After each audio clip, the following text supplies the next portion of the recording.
This time last year we had a real issue with our garages. They were leaking.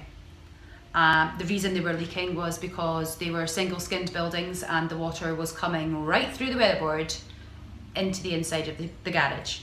There's nothing that we could do to stop this from happening. It seemed to be that the longer the panels, the more worse affected it was, and it would draw moisture in through where the framing was.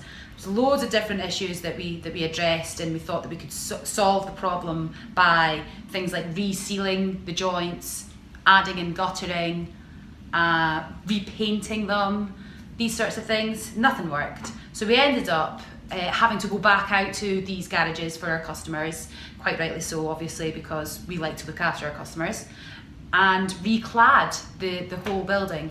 So it already obviously has its wall. What we were doing was put a secondary wall on top of that and creating a cavity, and that stopped the outside wall water ingress getting through to the inside of the actual garage.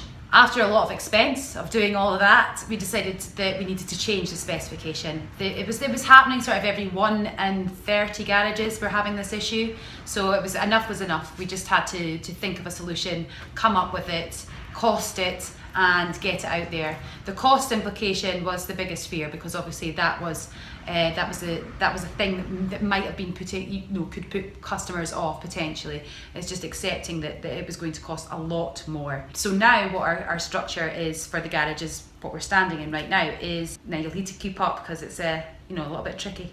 It's 19mm thick tongue and groove Redwood weatherboard, just as it is on all the other buildings, Tanalised, so it's pressure treated.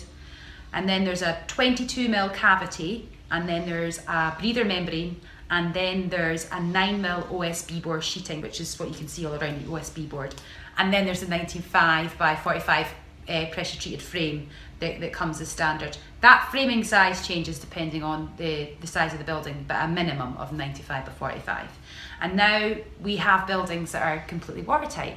So the water will still penetrate through the external boards, but it has a cavity so it can escape, all the moisture can escape, and it's not going to penetrate any further through to the inside of the building. So whatever you store in here will be nice and dry, you don't need to worry about anything, and it's just a much better construction. It's actually what we use for the wall makeup of the cabins before they get the insulation and the lining on afterwards. It's a tried and tested, structurally sound, fantastic makeup for a building to keep all the Scottish elements out of the inside and keep all your stuff nice and protected. So hopefully that explains why we've had to upgrade, and it obviously costs more, and what you can expect if you wanted one of ours. It's going to do the job right.